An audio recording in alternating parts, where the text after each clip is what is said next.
Nacional y el Ministerio de Educación presentan Aprendo en Casa.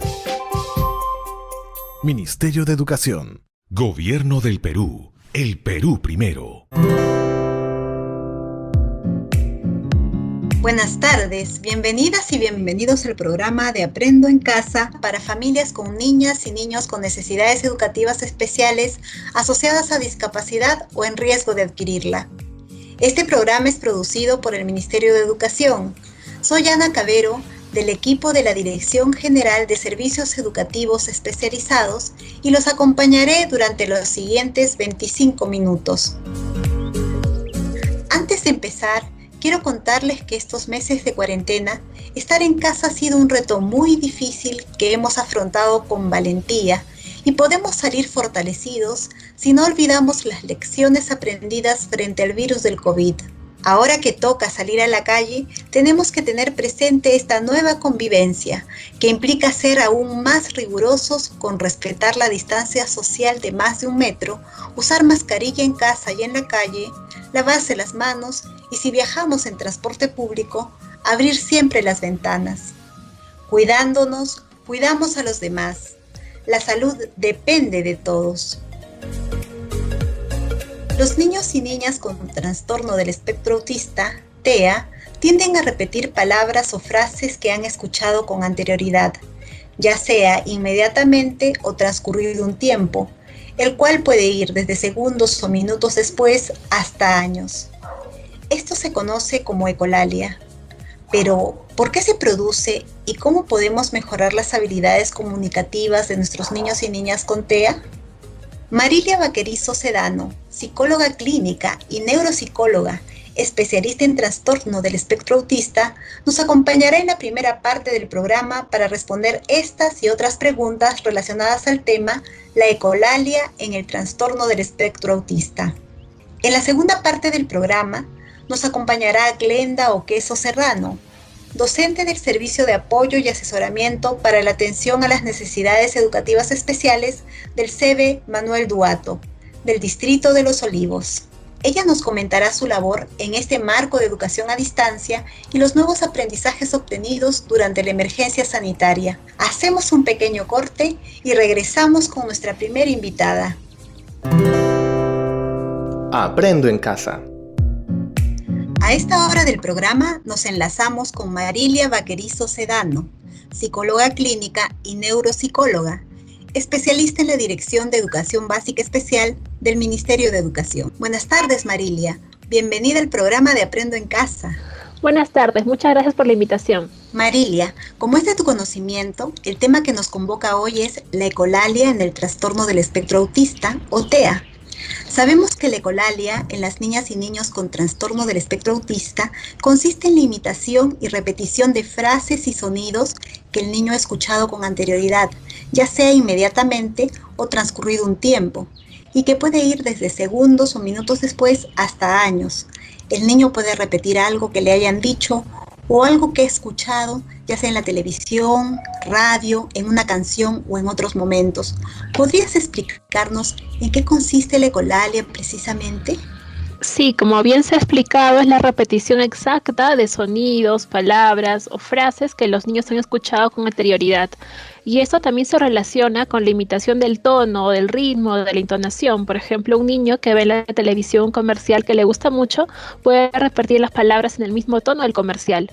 Y esta es una característica muy común en las personas autistas. Se presenta la ecolalia desde edades muy tempranas y debe ser vista como una forma de comunicación. ¿Por qué se produce la ecolalia? Porque las personas autistas tienen un cerebro y un estilo cognitivo que tiende a la hipersistematización. Esto hace que presenten comportamientos repetitivos y prefieran sistemas con poca variación o cambio.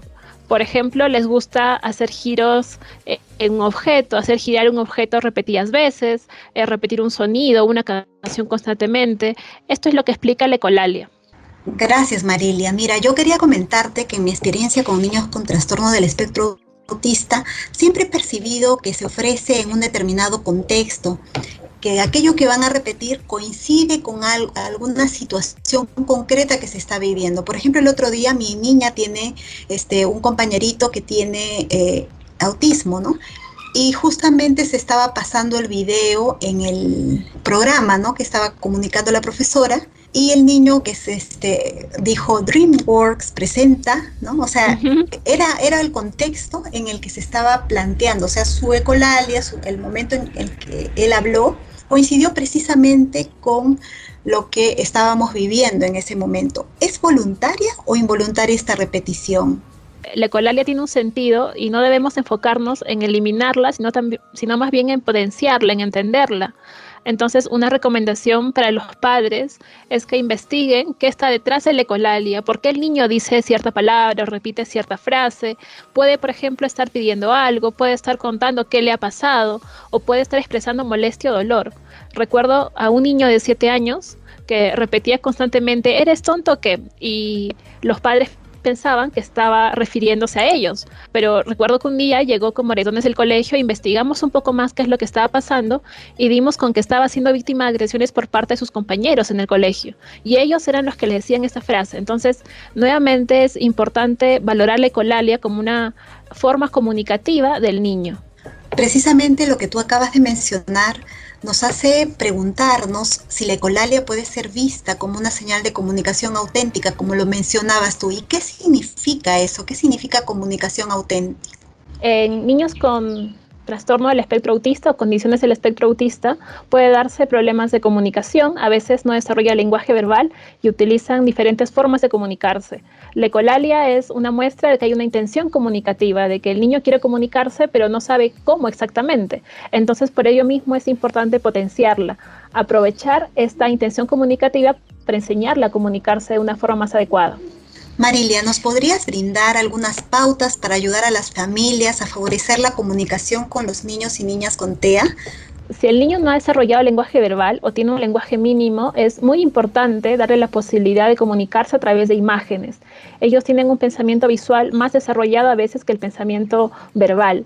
Y se puede empezar haciendo un tablero de imágenes, por ejemplo, con comida, que es algo que ellos persiguen de forma muy cercana, y en un tablero de imágenes pueden pegarse fotografías o pictogramas de diferentes frutas, bebidas, etc. Entonces se le puede alentar al niño a que elija uno de ellos y después se asociará la palabra, por ejemplo, manzana, con la imagen y con el objeto mismo, con una manzana. Esta asociación va a hacer que desarrollen un poco más la comprensión del lenguaje a través de las imágenes. Y luego puede utilizarse sistemas aumentativos alternativos de la comunicación. Actualmente hay muchas aplicaciones móviles gratuitas que permiten que una persona, un niño, dentro del espectro autista se comunique a través de las imágenes. Y si el niño ya ha desarrollado lenguaje verbal, podemos incrementar su vocabulario de forma paulatina. Por ejemplo, usando palabras en rutinas cotidianas y asociándolas a los intereses que tiene. Por ejemplo, si un niño tiene mucho gusto por los postres, si le encantan los dulces, entonces podemos hacer en familia un pastel. Y al momento de elaborarlo, deberemos hacer énfasis en los materiales o en los ingredientes, en los nombres y los ingredientes, y nuevamente asociar el nombre, la palabra, con el ingrediente físico y quizás una imagen, ¿no? Esto va a hacer que mejoren su vocabulario o aumenten su vocabulario. También es beneficioso, por ejemplo, que realicen juegos de mesa, que implique tomar turnos. Dentro del juego se puede hacer el te toca a mí, me toca a mí, es tu turno, es turno de mi hermana. Esto hará que manejen mejor los turnos en la conversación. Y por otro lado, también se puede utilizar frases repetitivas a propósito de la ecolalia. Por ejemplo, se puede utilizar frases como preparados, listos ya, y no terminar de decir la última palabra, o sea, solo preparados, listos, para que el niño o la niña pueda completar la frase. Es muy importante también que en casa se utilice un estilo consistente de lenguaje al momento de comunicarnos con el niño. Lo mejor es ser específicos, darles mensajes claros y directos. También es importante no levantar mucho la voz, sino hablarle con una voz tranquila y sobre todo acompañar los mensajes verbales, las palabras, con muchos gestos y movimientos. Cuando tú mencionas respecto a ser específicos, ¿a qué te refieres en la comunicación? Por ejemplo, los adultos con los niños, ¿no? O con sus hijos con trastorno del espectro autista. Me refiero al inicio darles las palabras claras, o sea, no frases demasiado complejas para que ellos puedan entender. La idea es que aprendan a comunicar de forma funcional y sobre todo en un entorno cotidiano donde aprenda las palabras más usadas en este entorno, ¿no? Tú nos has explicado el utilizar imágenes, también nos has hablado de sistemas aumentativos y alternativos de comunicación, nos has hablado también de utilizar un lenguaje específico. ¿En qué circunstancias concretas estaríamos utilizando estos tipos o estas estrategias para favorecer la comunicación? Porque entiendo que los niños con trastorno del espectro autista no todos tienen un mismo nivel de desarrollo de su lenguaje o de la comunicación. Entonces, entiendo que para algunos será de una manera, para otros será de la otra, y quizás si nos pudieras explicar, ¿no? O por ejemplo, también si hablamos de edades, si son más pequeñitos, si son más grandes, ¿no? ¿Cómo es que en la familia tú puedes recomendar a la familia para que ellos puedan saber en qué momento utilizar qué, o cómo comportarse, o cómo favorecer la comunicación utilizando tal o cual estrategia? En edades tempranas, en personas dentro del espectro autista, en niños dentro del espectro autista, puede darse un retraso en la adquisición del lenguaje o puede no darse. Cuando hay un retraso en la adquisición del lenguaje, lo importante es facilitar la comunicación y pueden utilizarse ahí ya los pictogramas o las fotografías para potenciar la comunicación. Y eso no quiere decir que el niño ya no va a desarrollar lenguaje verbal, sino que le estamos dando otras herramientas para que pueda comunicarse, porque esta es una necesidad básica, es una función cognitiva muy importante que debe trabajarse. Cuando el niño ya ha desarrollado el lenguaje verbal, probablemente se presenten algunas diferencias en cuanto al lenguaje formal y al lenguaje pragmático. Por ejemplo, hay niños que tienen un vocabulario bastante amplio, pero no logran entender la función social de las frases. Por ejemplo, no entienden bromas o no entienden metáforas, les cuesta entender cómo usar las palabras y terminan no comunicándose adecuadamente. Por ejemplo, en ese caso es necesario trabajar ya no el vocabulario, sino la parte pragmática, en el uso social, los juegos de turnos, el leer, por ejemplo, historias o historietas, va a servir para que ellos aprendan la otra parte pragmática. Más o menos eso debe guiar la intervención. Marilia, realmente nos has pintado un panorama bastante amplio sobre el trastorno del espectro autista y sobre las diferentes formas en que se manifiesta el desarrollo de la comunicación en ellos, y sobre todo que nos has dado pautas precisas para el desarrollo del lenguaje y para favorecerlos tanto en casos en los que la comunicación no está desarrollada como en aquellos casos en los que la comunicación se ha desarrollado un poco más. Ha sido muy provechoso este momento y este encuentro contigo. Te agradecemos mucho por acompañarnos esta tarde. Gracias también por la invitación. Hacemos un pequeño corte y regresamos. Aprendo en casa.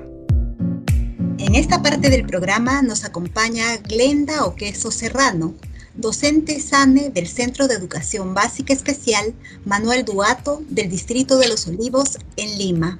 Glenda forma parte de un equipo de 27 docentes que han tenido que reinsertarse y asumir nuevos retos en esta nueva etapa de educación a distancia. Bienvenida al programa, Glenda.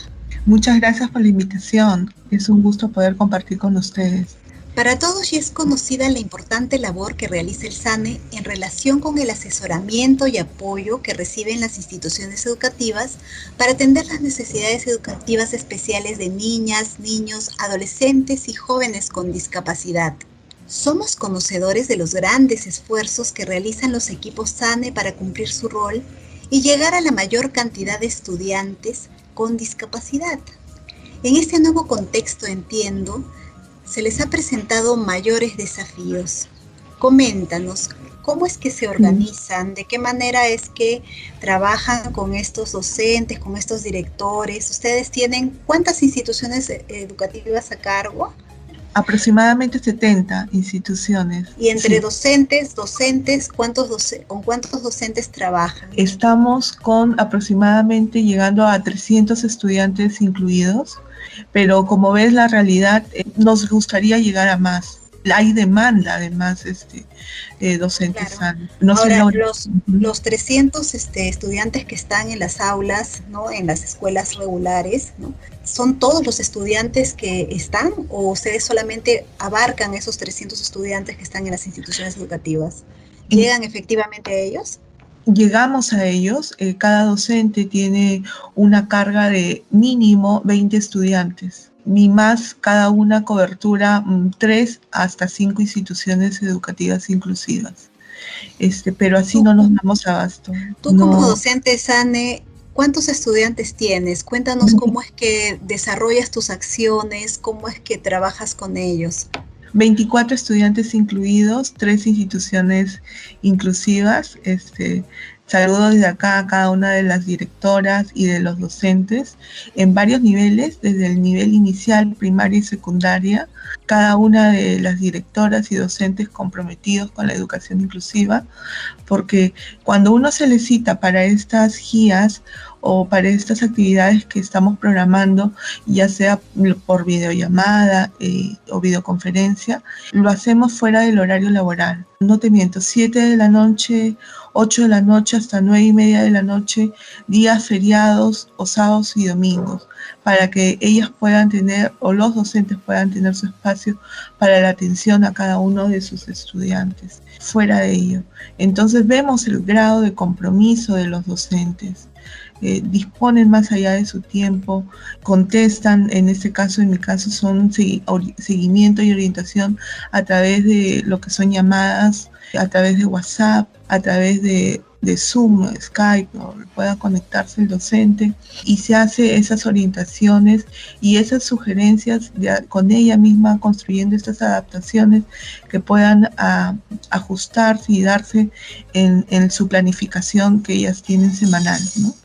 Claro, yo me imagino una semana tuya y me imagino que tú te contactas con ellos, que tienes horarios establecidos con ellos que son acorde a sus necesidades, acorde a sus posibilidades. Cuéntanos más o menos cómo es ese trabajo que haces durante la semana, qué te ha funcionado, qué cosa no te ha funcionado, de qué manera es que se han regulado entre ustedes para poder lograr el aprendizaje de los estudiantes.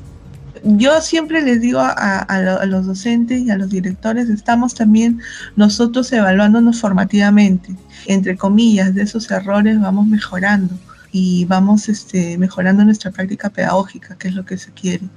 Claro, sí, porque son como una comunidad de aprendizaje finalmente, ¿no? O sea, claro, ustedes van constituyéndose como una propia comunidad de aprendizaje. Así es. Yo daba por sentado de repente que algunos docentes ya manejaban algunas herramientas y yo misma voy aprendiendo en todo este contexto y he tenido que adaptarme a las características también de cada docente. Cuál les resulta más fácil la conectividad de ellos, dónde ellos pueden, en este caso, darle no tanto también los alcances, ¿no? En lo que son adaptaciones, más que ello también darle de repente en un momento un soporte a nivel de TICs o darle también otro tipo de soporte, hasta soporte emocional también a algunos docentes. Entonces, de cierta manera, ahí se ha podido compenetrarnos un poco más, ponernos en el lugar del otro mediante una comunicación asertiva, que eso es un punto básico para un docente SANE, ser asertivo y poder llegar a sus docentes. Eso es muy importante. Y poder lograr lo que se quiere. Mediante un horario en un horario que también es flexible también, nuestro horario. Va a depender también de la disponibilidad del docente que pueda tener, pero se estructura un horario en el tiempo que nos pueda dar, ¿no? Si el docente atiende a sus estudiantes en la mañana, entonces nosotros veremos en otro horario donde él tenga disposición de tiempo para poder dar esas orientaciones. Y como te mencioné, las guías son muy importantes, ese espacio que nos puedan brindar para poder llegar a todos los docentes. Si este año un docente inclusivo tiene estudiantes incluidos, el próximo año puede ser que otro docente lo tenga. Y es por eso poder empoderar a toda la comunidad educativa de la institución, a todos los docentes. Glenda, si tuvieras que resumir en 3 líneas tus aprendizajes durante este tiempo de pandemia, ¿qué aprendizajes te ha dejado esta nueva normalidad en tu trabajo? No dar todo por sentado. Hay veces que nosotros se nos hace fácil, ¿no? Ya tenemos acostumbrado y tenemos una zona de confort. Ser flexible siempre a los cambios, adecuarse y adaptarse a ellos. Y en ese caso, para mí, ha sido un constante aprendizaje. Y siempre contar con esas alianzas que podamos tener en el campo a nivel de de trabajo pedagógico y poder ir aprendiendo.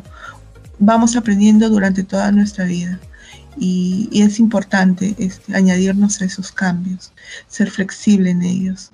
Eso me ha ayudado bastante para poder adecuarme a esta nueva, entre comillas, normalidad. Tenemos un equipo muy bueno a nivel de UGEL, a la UGEL que yo pertenezco, la 02, de los 4 sedes que tenemos a nivel de la UGEL 2, y entre ellos pues, nos comunicamos mucho con cada docente SANE.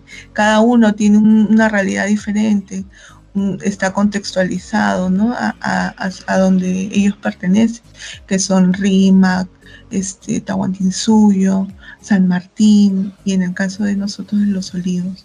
Pero vamos entre nosotros apoyándonos, siendo de soporte, y muy rica es ese tipo de comunicación. Y no solo entre nosotros, también entre nuestra especialista del UGEL 02 y las constantes actualizaciones de nuestra práctica docente. Es muy importante eso. ¿Qué mensaje le darías a los padres de familia que nos están escuchando? Les diría de que ellos puedan descubrir el potencial que su niño tiene, tenga o no discapacidad. Cada niño tiene un potencial. Hay que descubrir eso. Le diría al padre que uno sea paciente, tenga mucho amor para su niño y que descubra ese potencial. Una vez descubierto, que trabaje en ello, que alimente esa potencialidad, que lo trabaje, que lo desarrolle, y va a ver que lo encamina. No será a corto plazo, pero en un plazo, un plan para la vida de ese estudiante, va a lograr esos objetivos. Te lo digo personalmente como docente y también como madre con un niño con discapacidad. Muchas gracias, Glenda, por tu experiencia, por tu testimonio. Realmente ha sido muy valioso lo que nos has compartido.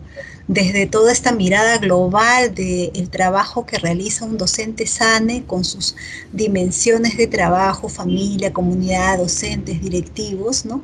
Hasta esta mirada más específica de centrarnos en la persona del estudiante y del niño, ¿no? Me parece muy valioso. Te agradecemos muchísimo por estar con nosotros en el programa. Muchas gracias. Muchas gracias por esta oportunidad de poder difundir y hacer una sociedad inclusiva, que es lo que queremos. Vamos a un pequeño corte y regresamos con la parte final del programa. Aprendo en casa. Mamá, papá, docente, recuerda escribirnos tus sugerencias, temas de interés o compartir tu experiencia exitosa con nosotros. Escríbenos al correo evefamilia@minedu.gov.pe. Esperamos tu mensaje. Aprendo en casa. Vamos llegando al final del programa y entramos a nuestra secuencia ¿Qué aprendimos hoy? ¿Qué aprendimos hoy? Punto número 1. La ecolalia expresa una intención comunicativa. Tiene un sentido. No debemos eliminarla, sino entenderla y aprovecharla. Punto número 2.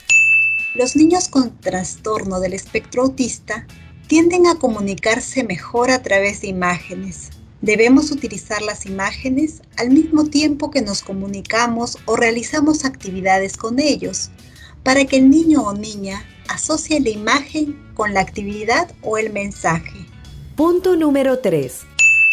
Es importante utilizar las mismas frases en actividades diarias o de rutina para que las niñas y los niños puedan complementarlas y se logre el objetivo de la comunicación. Debemos utilizar mensajes claros y directos, no levantar la voz y acompañar los mensajes con gestos y movimientos. Punto número 4. Es muy importante descubrir el potencial que cada niña o niño tiene. El desarrollo de las capacidades de nuestros hijos e hijas depende de cuánto valoramos lo que pueden hacer, así como cuánto y cómo nos comunicamos con ellos.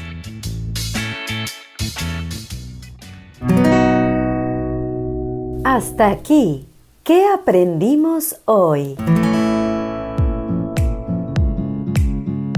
Por nuestra parte, ha sido todo por hoy. Siempre es un placer estar en este programa dirigido a familias y docentes.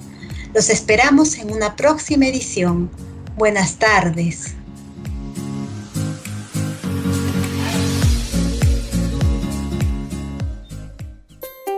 Nacional y el Ministerio de Educación presentaron Aprendo en casa. Ministerio de Educación. Gobierno del Perú. El Perú primero.